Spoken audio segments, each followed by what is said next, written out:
Hey guys, welcome back. Next couple of episodes I'm going to be talking to you about printing, just because this is something I do on a daily basis at work. I spent the past 2.5–3 years actually learning or teaching myself how to do this at work, and I've slowly got kind of better at it over the years, so you know, it would be silly for me not to include prints in this collection, because well, I think I'm pretty good at them, so we'll see what happens.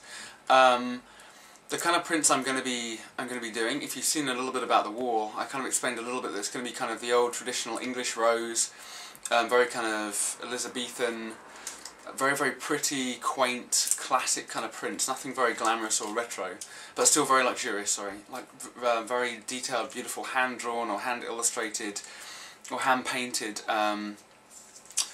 floral prints. This is just an idea I've had for a little while, and it's something that I think will feed back into the project very well. Alongside this little section about the prints, I'm going to do a tutorial on how to, kind of looking into digital printing with a factory, which is very good for short runs, more for sampling or for maybe one-off collections, because there's no setup costs, which you have with screen printing. It's very quick. It's the thing you make on your screen, or the artwork you have on your screen, will pretty much translate into digital printing. So, but I'll explain the whole process. I'll take you to a digital printing factory in London, and hopefully they'll let us film around and show you how it all kind of works. That'd be quite cool. Also, I'll talk a little bit about screen printing, which is more for mass-producible prints, but obviously have setup costs of making the screens. Also talk about CMYK colour separation for screen printing, which is quite a valuable or important thing, because with screen printing you're limited to the number of colours you can have based on the amount of screens you have. If you imagine one colour is one screen, and obviously the screens can get quite big, so you don't want to have 8 screens for 8 different colours.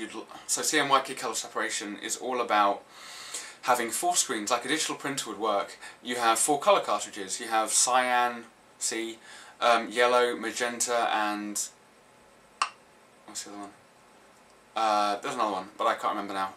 Another colour. So you have 4 colours, which technically is 4 different screens.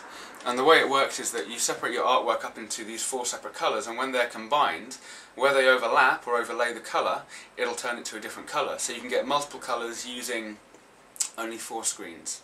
This isn't really relevant to my project, but I feel that maybe it's a good idea to I don't know, post a little bit about it, just because it's just a bit of basic knowledge that people should know, I guess, and it's a bit of fun.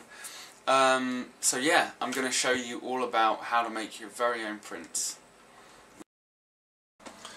Hey guys, let me explain what we're about to do, or what I'm about to do.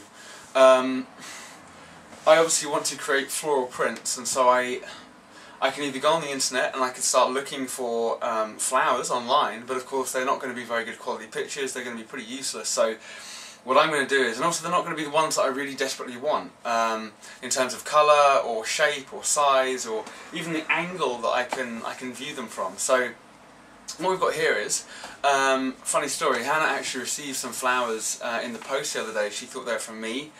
Unfortunately they weren't from me, they're from somebody, we don't know who it was from, but whoever sent it, I guess thank you from her, a bit weird from me, but they are really beautiful flowers. They're absolutely stunning, and so I guess me kind of getting back at you for that is, well, I'm going to use them for my prints. Instead of paying the money, I'm going to use them for my prints, because they're absolutely stunning flowers.